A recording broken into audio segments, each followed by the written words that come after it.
Selamat pagi saudara, kembali bertemu dalam GPDI Film Latimas Menyapa dimanapun Anda berada. Firman Tuhan bagi kita pagi hari ini terdapat dalam 2 Raja-Raja pasal 4 ayat yang ke-10. Saya akan bacakan untuk kita semua, begini bunyi firman Tuhan. Baiklah kita membuat sebuah kamar atas yang kecil yang berdinding batu, dan baiklah kita menaruh di sana baginya sebuah tempat tidur, sebuah meja, sebuah kursi, dan sebuah kandil. Maka apabila ia datang kepada kita, ia boleh masuk ke sana. Puji Tuhan.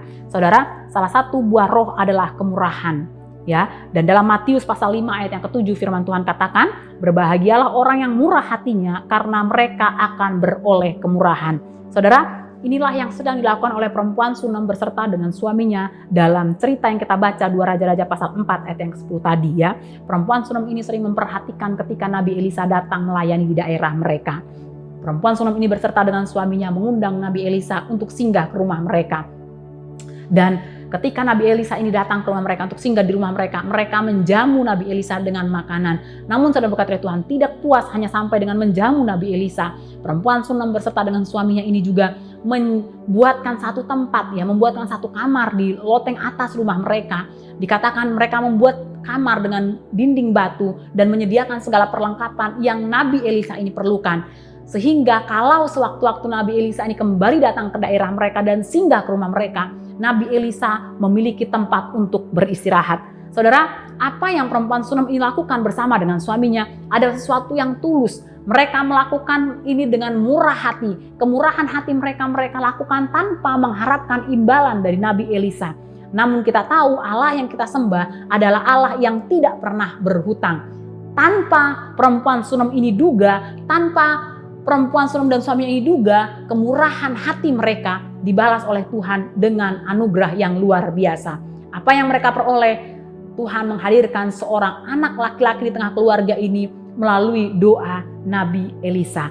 Saudara berkat Tuhan, apa yang kita dapat pelajari dari kisah perempuan Sunem bersama dengan suaminya ini adalah tetaplah bermurah hati, tetaplah berbuat baik saudara. Tetaplah menabur kemurahan. Firman Tuhan tadi yang sudah kita baca dalam Matius 5 ayat yang ke-7 dikatakan, berbahagialah orang yang murah hatinya karena mereka akan beroleh kemurahan.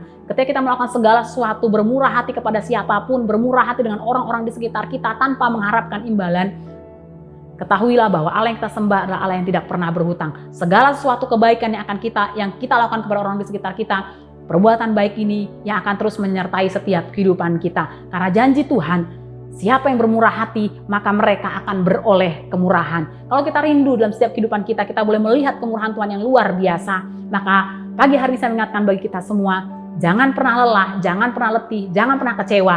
Mari terus menjadi orang-orang yang bermurah hati dan berbuat baik kepada siapapun orang-orang yang ada di sekitar kita. Puji Tuhan, saya akan tutup dalam satu ayat dalam Matius pasal yang ke-10 ayat 40 sampai dengan 42. Matius pasal 10 ayat yang ke-40 sampai dengan ke-42, saya akan bacakan untuk kita semua. Begini bunyi firman Tuhan.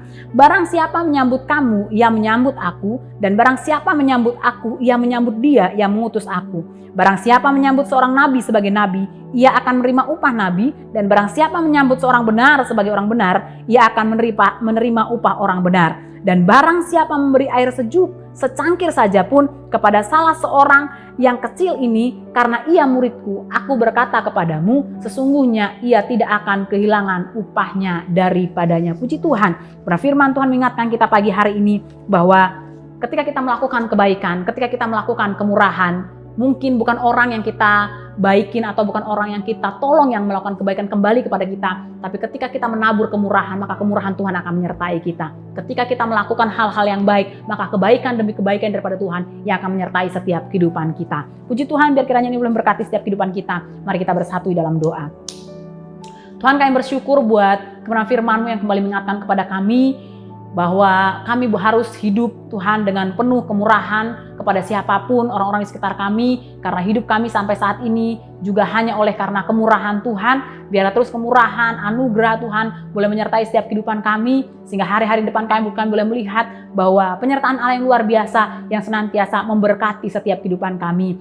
Terima kasih Tuhan buat hari yang Tuhan beri bagi kami pagi hari ini. Sepanjang hari ini segala aktivitas kegiatan kami serahkan dalam tangan Tuhan. Bahkan apa yang kami kerjakan, apa yang kami usahakan, semuanya kami taruh dalam tangan-Mu. Kiranya Engkau yang memberkati, Engkau yang menjadikannya berhasil dalam nama Yesus. Bahkan apa yang jadi kebutuhan, keperluan kami yang percaya Engkau yang sanggup mengadakan, Engkau yang sanggup mencukupkan. Terima kasih Bapa yang baik, terima kasih Tuhan. Pagi hari ini kami akan melangkah bersama-sama dengan Engkau dengan penuh ucapan syukur dalam satu nama yang ajaib, di dalam nama Tuhan Yesus Kristus. Haleluya. Amin. Puji Tuhan, selamat pagi, Tuhan Yesus memberkati.